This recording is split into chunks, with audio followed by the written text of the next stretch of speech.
So, in terms of your love relationships, I have two definitive storylines here. So take what fits for your situation, okay? And because I feel like I'm speaking to two groups of people, but the underlying energy is that there is for those in relationships, I feel like there's third party situation, there's third party interference in your relationship, as well as some of you honestly potentially stepping out on your relationship partner. And I feel like the energy is sort of like split this way. So I want to talk about, first of all, the person that you're dealing with. Okay, this is the partner. And for those of you in a partnered relationship, I feel like it's a marriage, and I feel at least, this is somebody that's been given a title. So we have here the Empress. And because it's somebody that has a definitive role, I feel like, this can be a wife, a husband, or even a girlfriend or a boyfriend, somebody with status, somebody that has been given a title. And the way that this person is, they're very maternal, they're very nurturing, very, very caring. And they do a lot in order to maintain the household. They also do a lot in order to maintain stability within a dwelling, within a family unit. They are also the bearer of traditions. And they keep the customs alive. They keep the household running. They keep the kids nice and clean and well fed, and they put them to bed. And you're dealing with somebody that embodies the energy of love, nurturing, and abundance. On the negative side of this person, I feel like they can be a little bit controlling. They can be a little bit materialistic or a little bit frivolous, a little bit too much into the way that they look, the way that they are seen by the outsiders, or the way that they are seen by their family. But this is somebody who is very, very strong. They have, generally a very good sense of like a moral compass, and they operate from a space where they like to take care of people, they like to nurture. They can also have a lot of suitors because this deals with beauty. It deals with harmony, beauty, and just appearance. So they could have, a lot of people vying for them. They can be very beautiful personally, or at least in your eyes. And I feel as if, with this Empress energy, and it's right next to the High Priestess. The High Priestess, usually in the traditional Rider-Waite deck, it's like the hidden woman, okay? The mister or the mistress, the person that we are keeping on the side, or the person that is not in the public eye. So for many of you, I just see this opposition here between the Empress, the person that you're seen in the public eye with, and the High Priestess, the person that's kind of like operating and working behind the scenes. And I feel as well that, you're divided between two people. You might also have two people that are in your environment that you're juggling, or you're stepping out on a relationship. What's coming in at the beginning of the deck, or the spread here, is the Seven of Swords. And the Seven of Swords is a situation where it's not entirely upfront and honest and seeing the light of day. It's like keeping things from, it's like holding back on communicating whole truths, okay? Hiding things, keeping things under wraps, keeping things hidden. So it's sort of like all these questions are coming at you, and you're kind of dodging or being evasive. Or at least if this is not coming from your end, somebody is dodgy or being evasive when it comes to, trying to get to the bottom of things, trying to get answers, trying to get some type of clarity in a situation. And when it comes out as this, as a sword energy, I feel like a lot of it is coming from your end, where you're dodging people in the interrogation process, where you're being very evasive. You're being very careful about what you're revealing, and you're also being very careful about what you're holding back, and what you're choosing very wisely, actually, what you're choosing to tell people, what questions you're choosing to ask or answer, and what questions you're choosing to evade. So there's this evasiveness that's coming through. And I feel like in the relationship sector, it usually denotes, third parties. It usually denotes another person that's in the mix. I'm also feeling as well that you could also be dealing with somebody that is like this, where they're keeping some information hidden from you and you're trying to find out. You could be getting to know this person and you might see this person as the one that you want to, build a relationship with. But there is some sense of like, they're either in your eyes being evasive or they're kind of mysterious. They're kind of hard to pin down. And because of it, the attraction between you and this other person is very, very, it's felt on a very spiritual, on a very deep rooted level, as well as this sense of bewilderment, this sense of mystery, this sense of wanting to possess another person, wanting to know them inside and out, wanting to ask these questions. But for whatever reason, you're going about it, asking the questions in a very roundabout way. And I feel like the energy flows both ways, okay? For others of you, you could be dealing here with a fire sign. We have here the Knight of Wands. This is somebody that hails from a foreign place, from a foreign land. And I usually associate it with this with Sagittarius, which is your polar opposites. But it could be, another, whatever fire sign, Sagittarius, Aries, or Leo, Sun, Moon, or Rising. This is someone who's quite passionate. They don't stop in one place for too long. It's like, the Rolling Stone gathers no moss. They have that mentality. They're very here today, gone tomorrow. They're very exciting. They're very passionate. They go after what they want. And I feel almost like relationships are nice in their lives, but they're kind of like the nomad. They're constantly looking for new pastures. They're constantly looking for new adventures. They're constantly looking for new land to explore, to roam, to conquer. And I also feel as if you're involved with this person, there's a lot of things in their past that you're trying to figure out. But I don't know why. It's just the communication is not very straightforward. It's almost like you both are feeling this really strong attraction towards one another, but there's a sense of like, they're like this. Can I trust them? Or they're also wondering, the Gemini person is like this. Can I trust them to be truthful and faithful? And then you're wondering, can I trust this person to be truthful and faithful as well? So if you're dealing with a fire sign, Sagittarius, Aries, Leo, Sun, Moon, or Rising, there's this element of wanting to tame the beast, to possess the person, to have them do your bidding, to want to control them, to try to like contain fire, that wand's energy, to try to contain it in your hands. So you might have very well met your match for this week, Gemini. And this is not just somebody that just randomly comes into the picture. I feel like there are things about them that kind of, it's almost like the attraction I feel is very strong, as well as the temptation to want to control, to possess.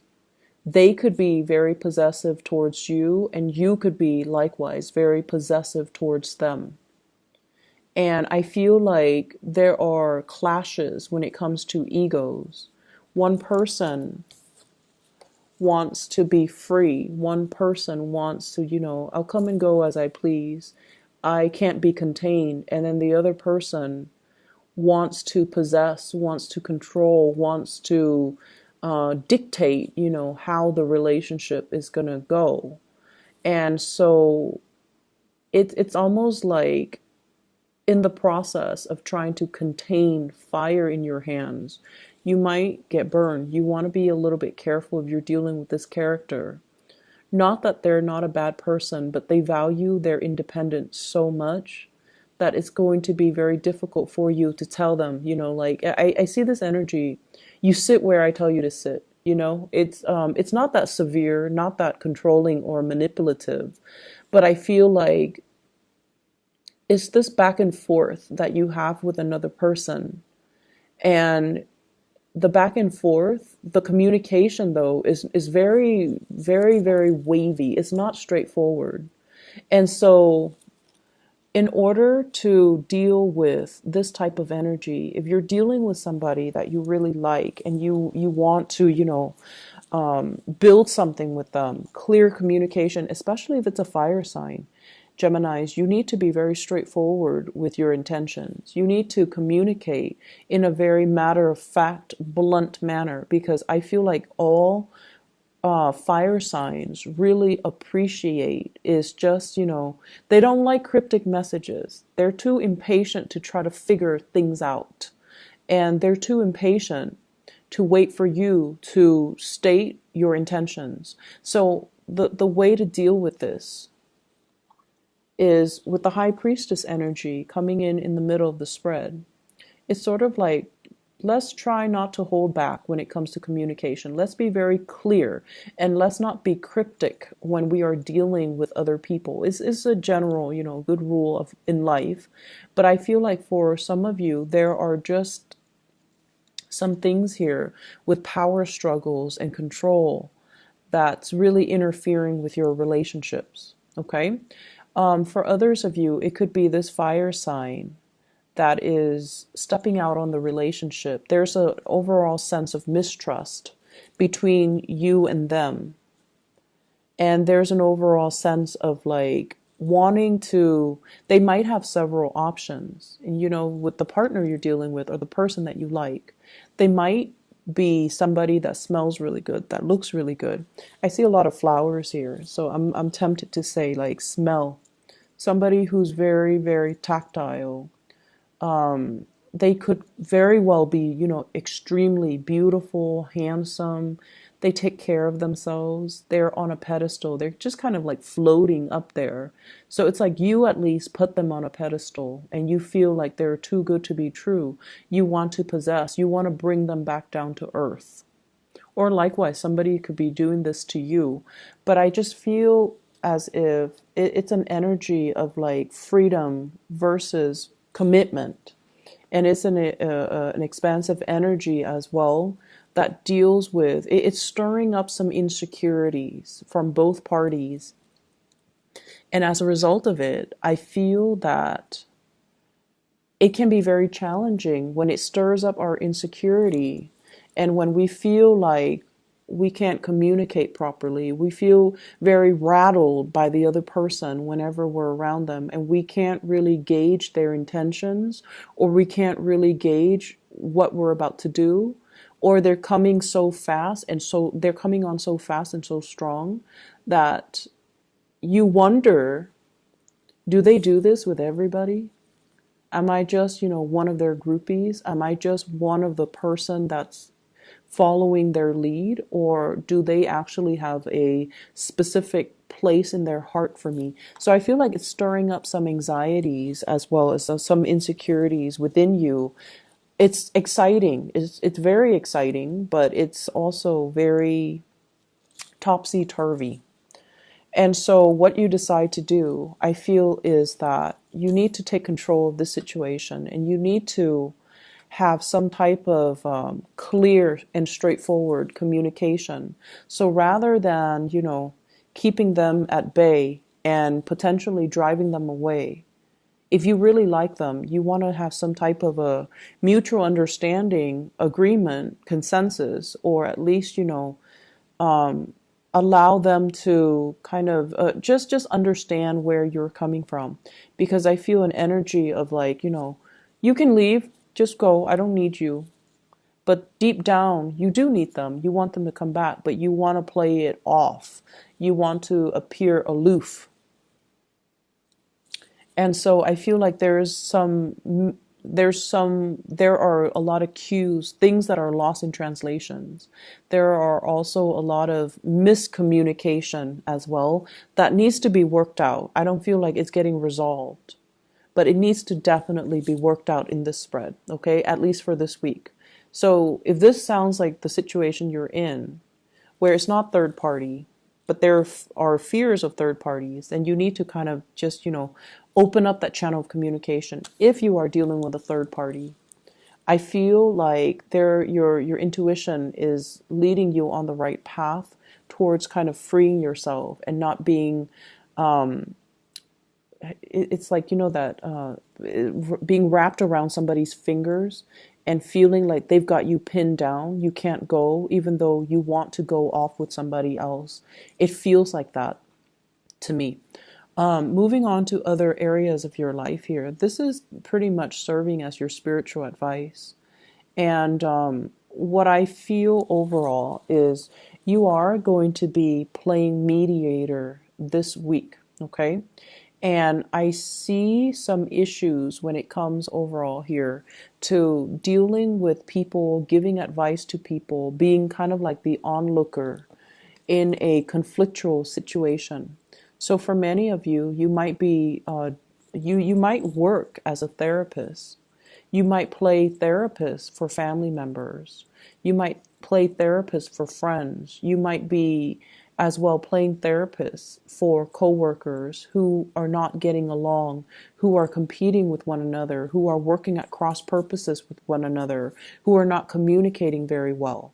And so you're going to be kind of like the person that they all go to vent their emotions, to vent everything that they're feeling. So whatever, frustrations other people are dealing with, they're going to come to you and you're going to be kind of like that shoulder for them to cry on here with this Queen of Cups. And I also feel, this is family, this is friends coming in, as well as people in the workplace, not so much coworkers, maybe even people that you're managing, supervising, teaching. There's a big element here about training, learning a new craft, learning a new skill. Everybody's on board, working in the same direction, building something of lasting value. And I feel like, it's a process where we wanted a specific way, but then we understand that the skill set of the people that are tasked with completing this process, they might not be capable, they might not be competent. So we kind of have to lower our expectations and kind of like go to their level to teach them where they're at. So I see you as being sought after for advice, for your opinion, for your skills and expertise. And I also see you giving logical, tangible advice on the practical front, but also giving, emotional advice as well in other areas. There could also be conflict between you and a water sign, okay? So Pisces, Cancer, Scorpio, Sun, Moon, or Rising, regarding, this is a card about competition here. So it could be, you could be competing with each other. If it's somebody who's also in very high demand, they might do things differently than you because, you're an air sign, they're a water sign. They're not going to move as fast as you'd hope. So if you're waiting on them, there's going to be that element of frustration. The career front is looking really, really good here with the sun. The sun indicates to me, the spotlight. It's sort of like the areas where you shine or the areas where you're very, very visible. Everybody sees everything that you're doing. But it's next to the Three of Pentacles, which denotes that people are soliciting you. They're trying to find you. They're coming to you in droves to try to get your expertise, get your ideas, get your opinions. So I feel like you're giving off advice and then the other person stalls and they're trying to, work one step at a time. So when I mention like the people in your midst, they're tasked with doing something, but their skill level or their expertise or their capabilities are not on par with what you had planned for them. So you have to lower your expectations a little bit. This is sort of like somebody who doesn't really know how to do things repetitively. So it could be, they're trying to remember the process. So they do like five things and then they stop and ask for further clarification or further advice before they can move on to the next thing. It's not like the Eight of Pentacles where, they've done it over and over and over and over again and now they're an expert at it. It's just they're going to stall, they're going to take a little bit more time, they're going to need a little bit more guidance before they proceed to the next step. So in opposition, so it's like, it's not like this where they're kind of working without direction. They know exactly what to do. They know how to do this because they've encountered it before. This is sort of like waiting for feedback, waiting for the next step, waiting for further advice. So I feel like it's a stop go in the work front, but people are stopping and going. Whereas you're the one overseeing the work, overseeing the end result, and you're giving snippets of advice along the way. I feel like the work front, the professional front, it's working out really, really well. It's just as well, I feel, with this love situation, if it's a third party interfering, it could heavily be as well, like, I'm hearing like unwanted attention, a lot of unwanted attention that can lead to misunderstanding as well. So it could be where there's like an active third party interfering in your relationship and it's creating jealousy. Even though you're not partaking in that, it can also create jealousy. It can create misunderstanding when you're trying to nurture and foster a relationship with somebody else. Okay, so I hope the reading has been helpful for you guys. Best of luck for this week. Okay, take care.